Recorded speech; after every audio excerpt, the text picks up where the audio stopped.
Assalamualaikum warahmatullahi wabarakatuh. Waalaikumsalam warahmatullahi wabarakatuh. Selamat siang semuanya. Siang. Berdirinya saya di sini untuk mempresentasikan hasil diskusi kelompok saya, bukan untuk mempresentasikan perasaan saya ke dia. Maka dari itu, perkenalkan, nama saya Apik Permadikusuma dan rekan-rekan kelompok saya. Saya Nabila Desiana Putri. Saya Elsa.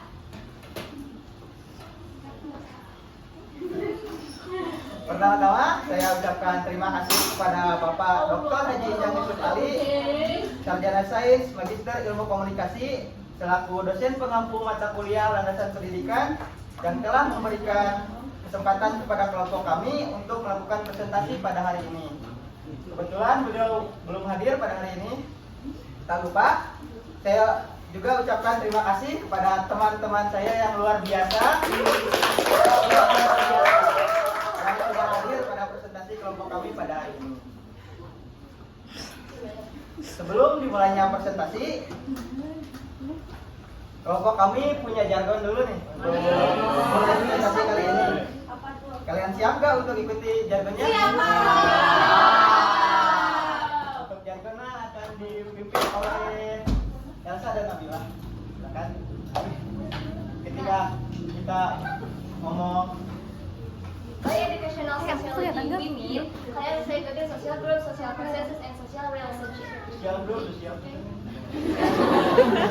Bareng-bareng ya. 1, 2, 3. By educational sociology, we mean social group, social process, and social relationship. Oke, untuk presentasi selanjutnya akan dipimpin oleh Nabila. Jadi kita masuk ke poin pertama, yaitu ada landasan sosiologis pendidikan. Nah, kalian pasti udah nggak asing dengan sosiologis. Pasti di sini tuh ada anak IPS. Siapa di sini anak IPS? Masih pada belajar IPS, masih pada belajar sosiologi kan? Jadi sosiologi itu tidak jauh dengan interaksi sosial, terus hubungannya dengan masyarakat, lalu pengaruh budaya dan struktur sosial dalam membentuk pendidikan tentunya.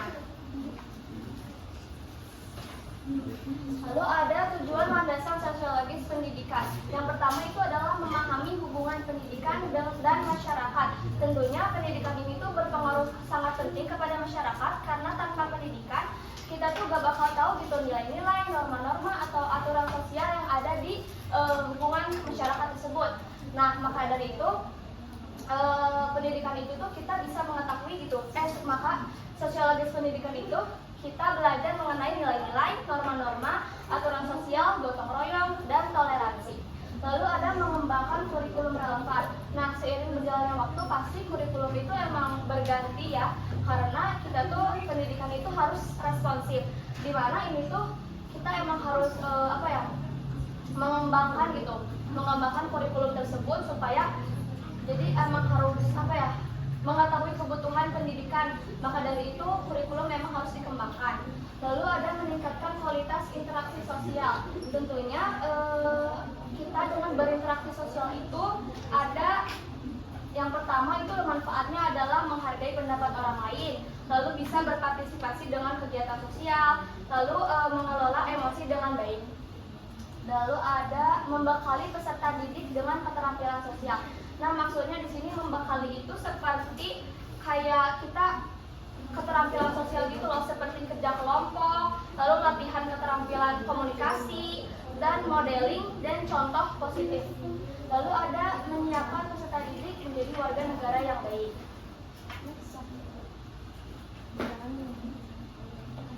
Nah, lalu ada konsep-konsep kunci dalam sosiologis pendidikan. Di sini ada 6 poin. Yang pertama ada sosialisasi, peran sosial, status sosial, kelompok sosial, budaya, dan stratifikasi sosial. Tentunya sosiologi itu tidak jauh dengan adanya bersosialisasi, karena di sini tuh kita berproses itu loh, seperti ada nilai, norma, dan peran sosial oleh individu. Lalu ada peran sosial. Di sini tuh peran sosial itu seperti ekspektasi masyarakat terhadap individu yang menempati posisi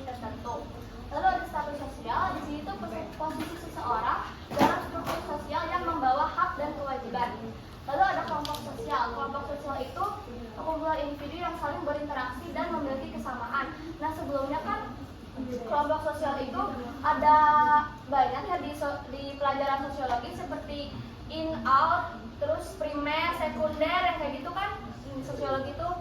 Nah, jadi itu termasuk ke dalam kumpulan kelompok sosial.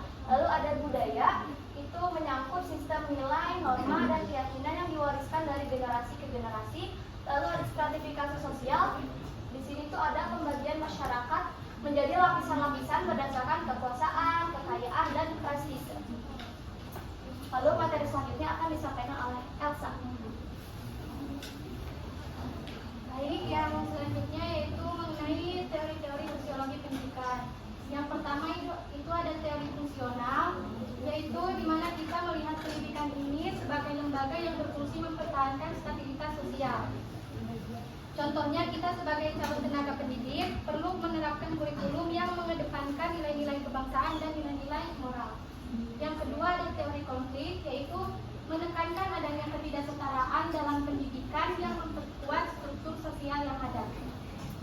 Contohnya yaitu kita menerapkan program dukungan untuk meningkatkan akses terhadap pendidikan bagi kelompok marginal atau kelompok masyarakat yang terpinggirkan. Yang terakhir yaitu teori interaksi simbolik, yaitu fokus pada makna yang diberikan individu terhadap pengalaman belajarnya. Yang dimaksud dengan si fokusnya ini maksudnya fokus pada bagaimana orang berhubungan dengan pengalaman belajarnya.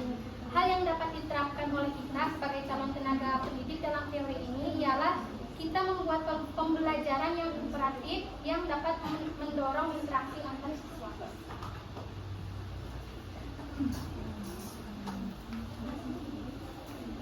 Yang selanjutnya yaitu ada penerapan dalam landasan sosiologis dalam pendidikan. Yang pertama ada pembelajaran berbasis masalah, di mana kita mengaitkan materi pelajaran dengan masalah sosial yang relevan.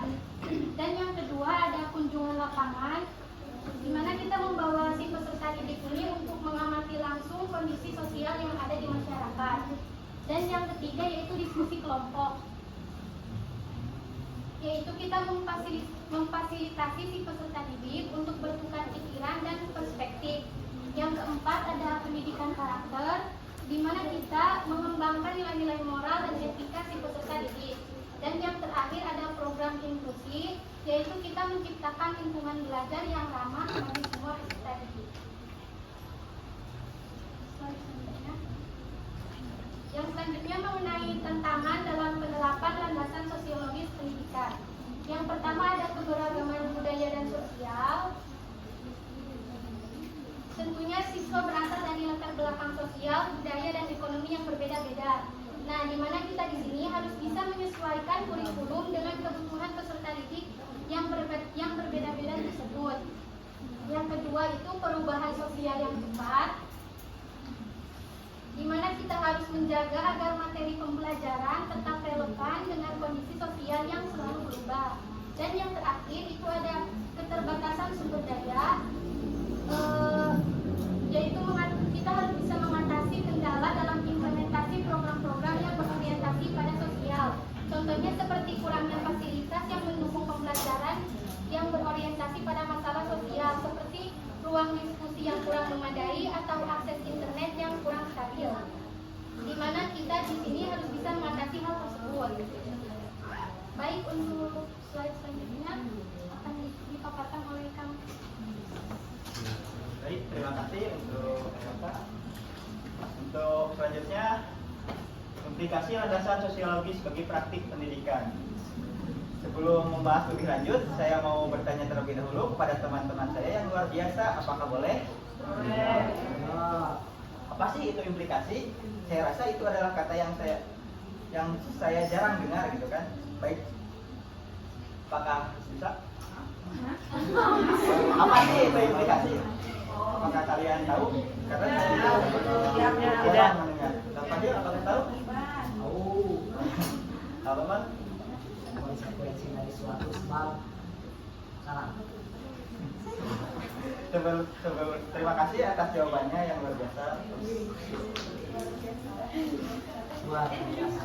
Sebetulnya implikasi itu ya benar tadi itu keterlibatan, tapi ada juga jadi implikasi tergolong luas dan bervariasinya. Namun yang saya ambil yaitu implikasi adalah suasana terlibat atau keterlibatan seperti yang di PPT, yaitu pentingnya peran guru. Guru sebagai fasilitator pembelajaran dan agen sosialisasi. Yaitu guru bukan hanya sekedar pendidik akademis, tapi juga sebagai pembentuk karakter, sosialisasi sosial, dukungan emosional, pemodelan perilaku, dan lain sebagainya. Lalu selanjutnya, kolaborasi dengan masyarakat, membangun kemitraan dengan berbagai pihak untuk meningkatkan kualitas pendidikan. Contohnya, partisipasi komunitas, mengadakan acara seperti belajar, seminar, atau program perkembangan masyarakat yang melibatkan siswa dan masyarakat, sehingga menciptakan rasa kepemimpinan terhadap pendidikan.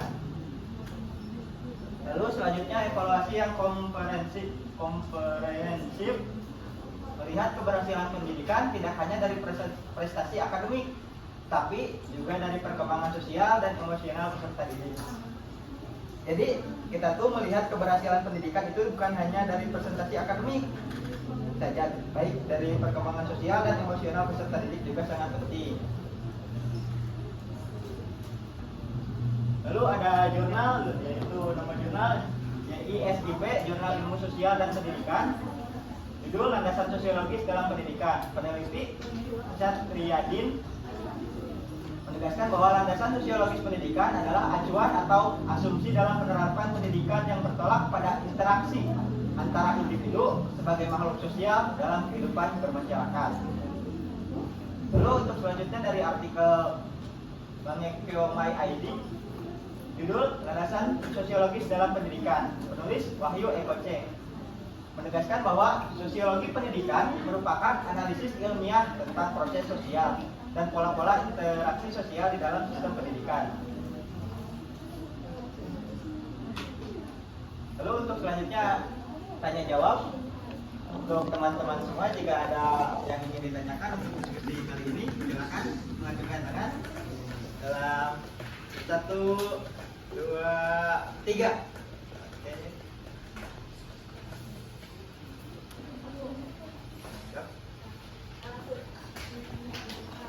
Sebelumnya juga saya perkenalkan diri, perkenalkan saya Alexander dari kelompok 1. Di sini saya mau bertanya terkait dengan teori-teori itu, terkait yang materi teori interaksi simbolik. Itu tuh gimana makna yang diberikan oleh simbol terhadap simbol-simbol pendidikan, kayak nilai atau penghargaan mereka, apakah mempengaruhi motivasi belajar mereka? Terima kasih. Terima kasih untuk pertanyaan. Lalu untuk selanjutnya ada yang ditanyakan? Oh, untuk pertanyaan tadi ditampung terlebih dahulu ya. Lalu untuk pertanyaan selanjutnya 1, 2, 3. Oke, silakan. Sebelumnya izin memperkenalkan diri, saya Karina Fatmasari dari kelompok 2. Saya izin bertanya mengenai bagaimana relevansi kurikulum pendidikan saat ini dengan dinamika sosial yang terus berubah-ubah. Terima kasih. Oke, terima kasih untuk pertanyaan yang luar biasa. Akan saya tampung terlebih dahulu. Lalu untuk satu pertanyaan terakhir, siapa saja? Untuk 1, 2, 3. Oke, boleh. Sebelumnya izin memperkenalkan diri. Perkenalkan, nama saya Sonita Rizka Badrin dari kelompok 6. Izin bertanya, apa bukti nyata keterkaitan antara peranata sosial dengan pendidikan sekolah dasar dalam lingkup landasan sosiologis pendidikan? Terima kasih. Oke, terima kasih untuk Teh Sherly untuk pertanyaannya yang luar biasa. Untuk jawaban nanti kami akan diskusikan terlebih dahulu karena kami tidak bisa langsung menjawab takutnya salah. Terima kasih. Izin jawab pertanyaan dari Teh Kaila ya.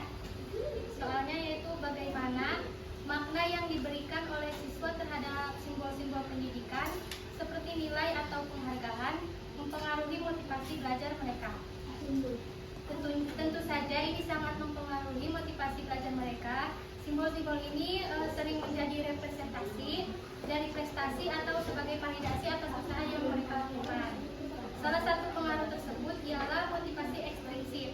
yakni ketika mereka mungkin belajar yang hanya bertujuan untuk nilai yang baik atau penghargaan, bukan karena ketertarikan intrinsik, yaitu ketertarikan pada materi pembelajaran.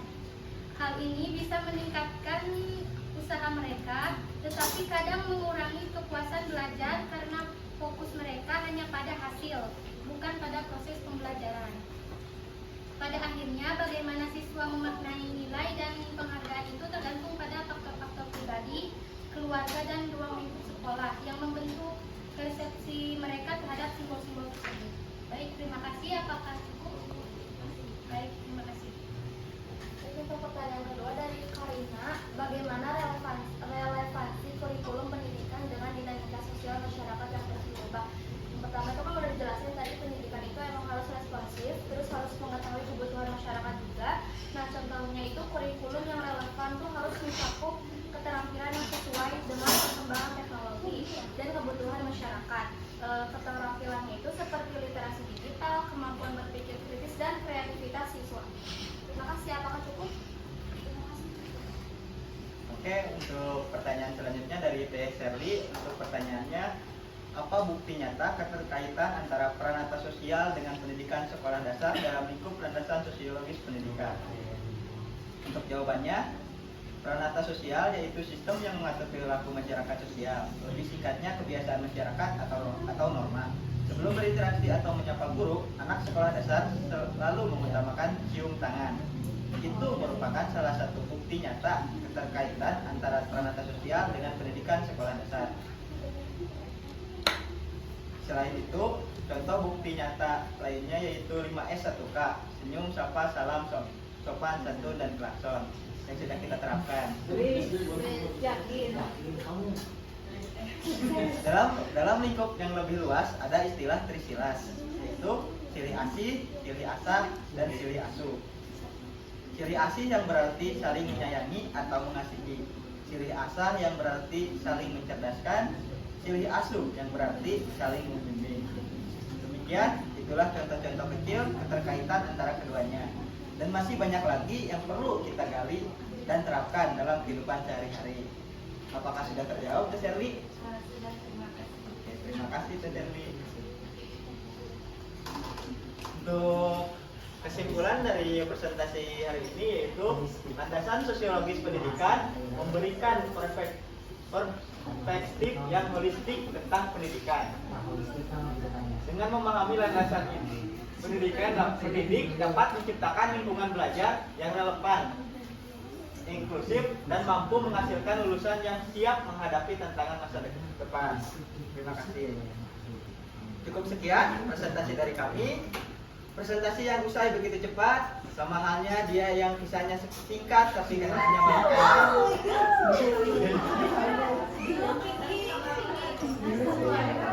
Cukup sekian, terima kasih. Wassalamualaikum warahmatullahi wabarakatuh.